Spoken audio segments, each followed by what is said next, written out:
কারো ক্যান্সার দেখে যদি এই দোয়াটা আপনি বিশ্বাসের সাথে পড়েন, জীবনে কোনোদিন ক্যান্সার রোগে আক্রান্ত হবেন না। অনেক সময় এমন হয়, হঠাৎ বিপদের সম্মুখীন হই আমরা, রেডি হয়ে বের হয়েছে অফিসে, হঠাৎ অ্যাক্সিডেন্টে পড়ে যাই, হঠাৎ পেটের ব্যথায় অজ্ঞান, এরকম হয় না? আপনাদের হয় না?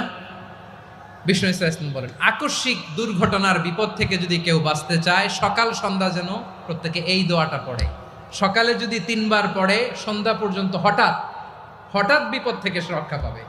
Two be protected from sudden calamity, sudden disaster, sudden calamity, হঠাৎ বিপদ, হঠাৎ ভয়ঙ্কর কোন আকস্মিক বিপদ থেকে আল্লাহ বাঁচায় দিবে। সকালে পড়লে সন্ধ্যা পর্যন্ত প্রোটেক্টেড, সন্ধ্যাবেলায় যদি 3 বার পরে সকাল পর্যন্ত প্রোটেক্টেড। সুবহানাল্লাহ পড়ে।